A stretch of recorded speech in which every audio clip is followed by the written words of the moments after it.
Oh, Mike, NoStressMike.com. Okay, I want to put this to the conclusion. This is going to be the last one on this series.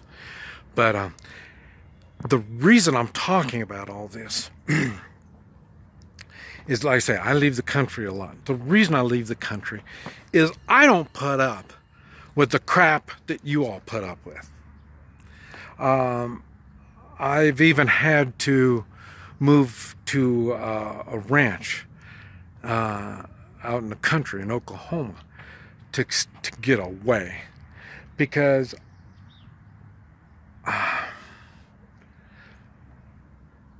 I don't comply to many laws, and every one of those laws are unconstitutional or they're immoral, and I just refuse to comply. And I've prepared, but even with all the preparation, I know it's not enough. And every time, that's why I don't like traveling around in the United States, is there's a chance of conflict every time I travel around. I've already, how do you say, recognized the authority. The state has the authority over me when I drive a car. I recognize they have that authority. So in other words, when I'm driving the car, they've got the authority to stop me. And if they didn't, I mean, piss on them, then I'd be traveling all over. But I know I've got to go under their authority. Now, that doesn't mean that, and now the Constitution comes into play. And that doesn't mean I allow them to search my vehicle, and there's a lot of other things, but I keep things on a personal basis. I don't want to let it get to Constitution. I don't say, well, I got Constitution. I don't go that route. I keep it on a personal basis, and the reason is I understand morals a whole lot more than I understand even the Constitution. On the laws that are being made from the Constitution, I understand them less than I do the morals. So, in other words, I don't want to get into the field in which others have authority over me.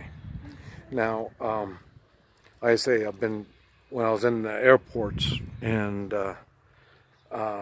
they locked me up in the airports, I can't tell you the exact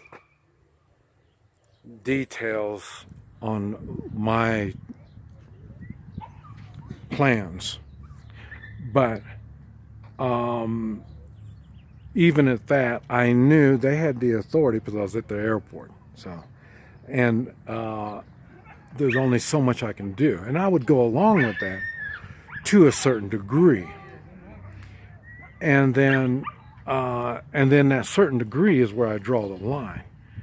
And then once I draw the line, well, then that's when we go by morals. Because remember, I'm in a foreign country. Constitution isn't even a factor when I'm in a foreign country.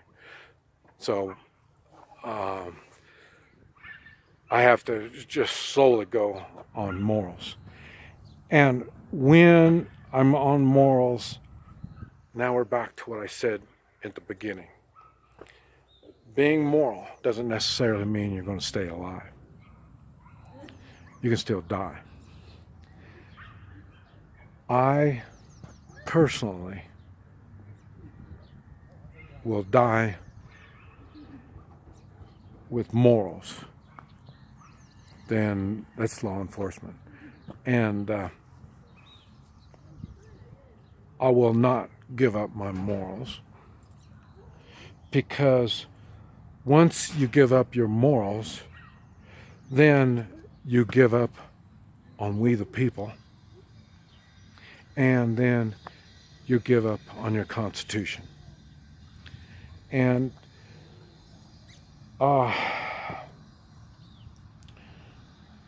you have to stand behind your morals.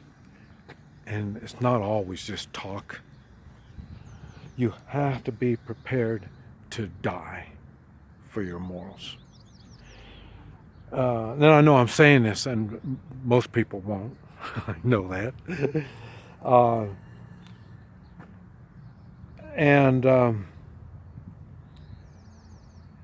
Because they've never been... When you get close to death, it gets really scary. When you get close, I'm talking about violent death.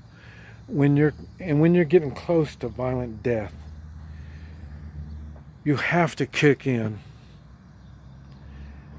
and say, I'm going to stand by my morals no matter what. In Vietnam, I don't know how many times, not only me, everybody does this. All the Marines I know. We go to places we know. We get on a helicopter and they tell us where we're going. There's a lot of combat there. Many of you are going to die. What makes you what do you think these young Marines are thinking when they know they're going to die? And they're going to do it anyway. Do you think it's the orders?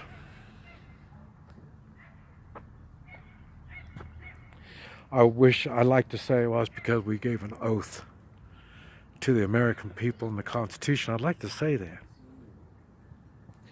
But to tell you the truth, I think it's much deeper than that. I think it's morals. And the reason I say that, even now, these young Marines, they're not young anymore.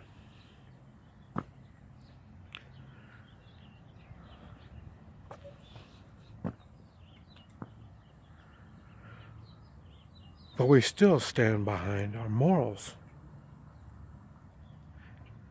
Without morals, you have nothing. The stronger your morals, the more you have. The more you have to deal with, the more you have to negotiate with, the stronger you're going to be. You can withstand things that normal people can't. But you need to prepare. Prepare physically, prepare spiritually, prepare all the way around. Financially, you need to take care of yourself.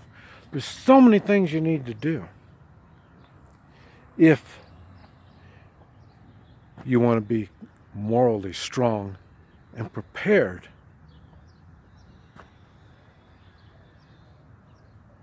And I'll tell you, there's a lot of evil out there in this world. It's coming into the United States. You know, we have the corruption. But you better know where you stand, and you better be prepared to stand. And the weak among us will perish. The morally strong among us will die. How we die, I wish I knew. This is Mike. NoStressMike.com.